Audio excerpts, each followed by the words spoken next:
तमिलनाडु प्रकरण को लेकर पुलिस लगातार मनीष कश्यप पर दबाव बना रही थी, छापेमारियां हो रही थी।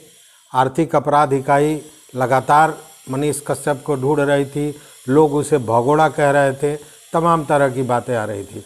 आज सवेरे मनीष कश्यप ने बेतिया के जगदीशपुर ओपी में आत्मसमर्पण कर दिया। मनीष कश्यप पर कई मामले दर्ज हैं। हालांकि एक मामले में आज सवेरे जिस समय उनके घर पे कुर्की जब्ती हो रही थी, उसी समय उन्होंने आत्मसमर्पण कर दिया। मामले कई हैं, वो अपराधी हैं नहीं हैं, सही यूट्यूब डाला था, वीडियो डाला था, गलत वीडियो डाला था, मैं इस पर नहीं जा रहा हूँ। मैं आज एक दूसरी समीक्षा आपके समक्ष रख रहा हूँ और शायद यह सुनकर निश्चित रूप से आप चौंक जाएंगे और आप कहेंगे कि हाँ, आपने जो कहा है वो सही है। नमस्कार, मैं हूँ राकेश कुमार, आप देख रहे हैं मत अभिमत। जो ये तमिलनाडु प्रकरण हुआ, उसके बाद मनीष कश्यप पर कई मामले दर्ज किए गए और तमाम जो कई तरह के चैनल्स हैं, मीडिया हाउस है, बड़े पत्रकार हैं, बड़े लोग हैं, वो लोग इसे कह रहे थे कि मनीष कश्यप समर्थक हैं भाजपा के और आरएसएस के। तो आरएसएस और भाजपा के अगर समर्थक हैं मनीष कश्यप, तो मैं ये भविष्यवाणी करने में कतई संकोच नहीं करूंगा कि आने वाले समय में मनीष कश्यप विधायक होंगे, सांसद होंगे या कोई बड़े राजनेता होंगे। इसकी तो गारंटी है। ये गारंटी मैं कैसे दे रहा हूँ?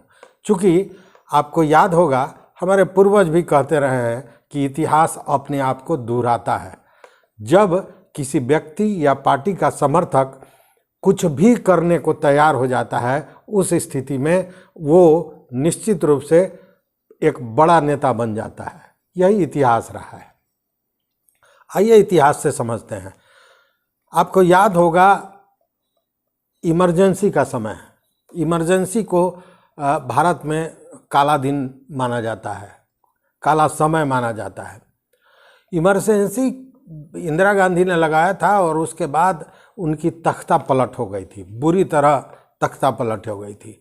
और इंदिरा गांधी की सरकार जैसे गिरी, उसके बाद जनता दल की सरकार बनी और प्रधानमंत्री बने मोरारजी देसाई। मोरारजी देसाई के सरकार के गृह मंत्री थे चौधरी चरण सिंह और अक्टूबर 1977 में इंदिरा गांधी को गिरफ्तार कर लिया गया, सलाखों के पीछे डाल दिया गया।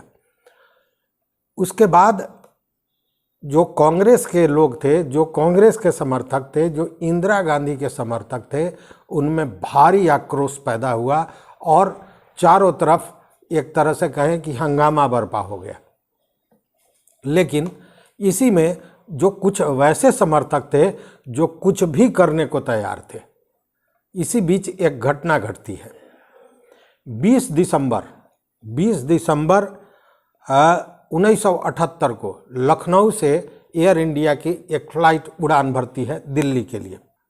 IC 410 नाम की ये जो फ्लाइट थी, ये दिल्ली के लिए जैसे ही लखनऊ से उड़ान भरती है, कुछ ही देर के बाद दो युवक जबरन कॉकपिट में घुस जाते हैं और कॉकपिट में घुसने के बाद जो पायलट होता है उसके सर पे रिवॉल्वर लगा देते हैं, गन लगा देते हैं और पायलट को कहते हैं कि यह फ्लाइट वो नेपाल लेकर चले, जबकि उस फ्लाइट को दिल्ली जाना था।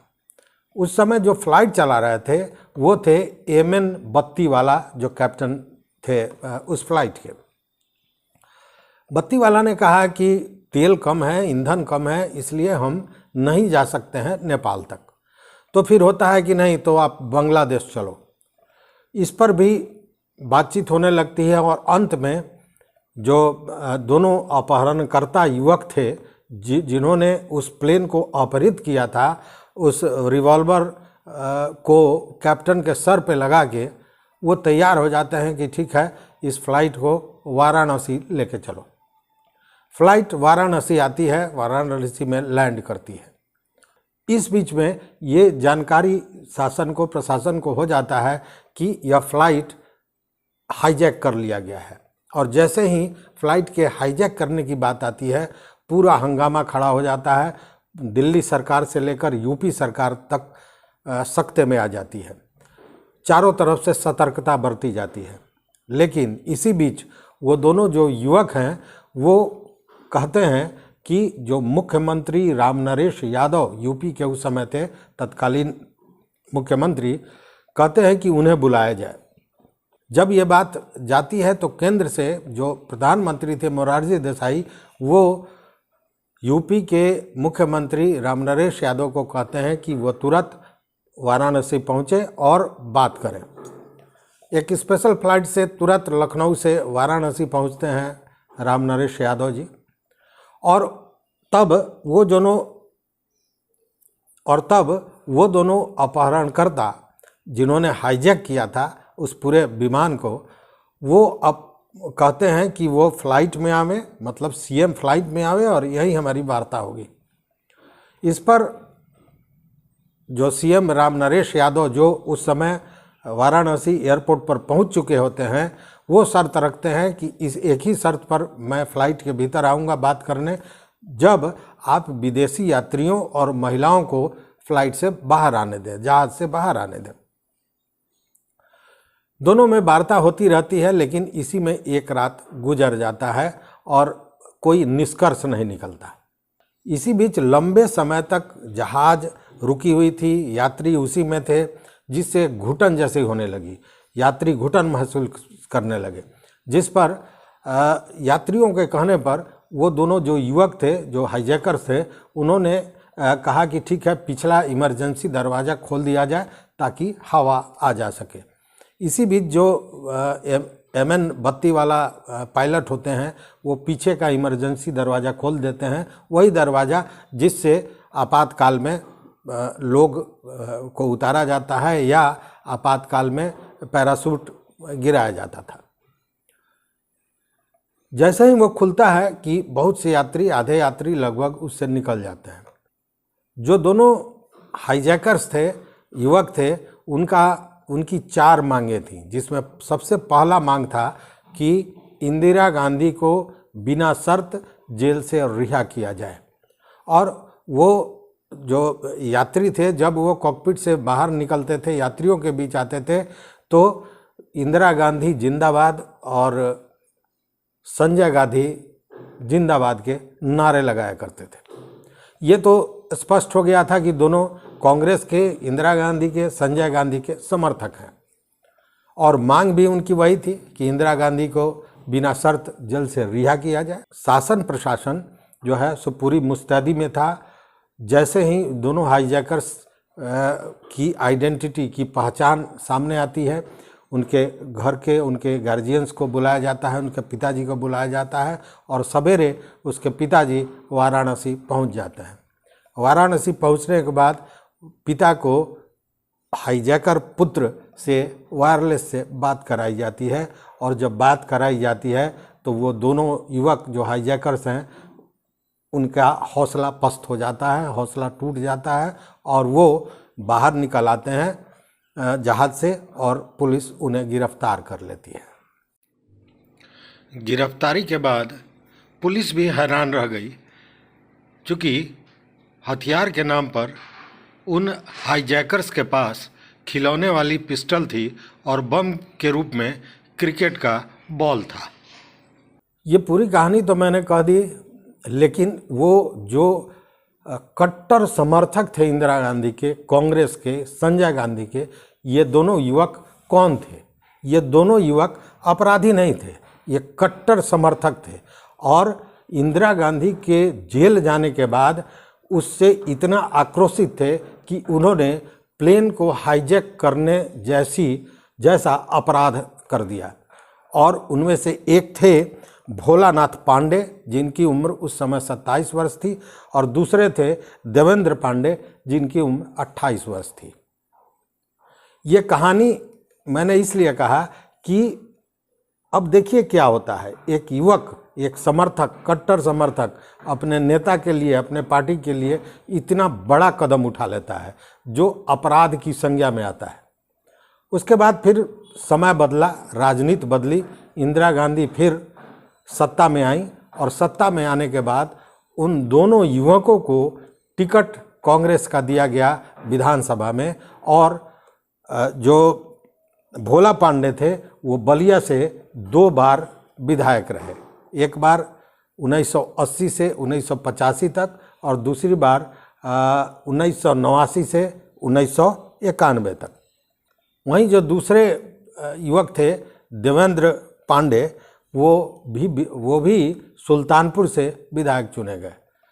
80 से 85 तक वो विधायक रहे, प्रदेश के महासचिव रहे, कांग्रेस के महासचिव रहे। तो कहने का मतलब ये कि मैं ये पूरी कहानी इसलिए सुनाया हूँ कि इतिहास अपने आप को दोहराता है। अगर इंदिरा गांधी को जेल से निकालने के लिए वो कट्टर समर्थक इस तरह का काम किए तो विधायक बने, 2 बार बने, महासचिव बने। तो अगर मनीष कश्यप, जिसे भाजपा और आरएसएस का समर्थक बताया जाता है, उसने तो इस तरह का अपराध भी नहीं किया। उसने तो यही किया कि कोई गलत वीडियो डाला और वो भी जांच का विषय है, गलत है सही है, उस पर भड़काने का आरोप है। दूसरी बात, खुलकर राजनीतिक जो चीज़ें हैं वो सामने आ गई।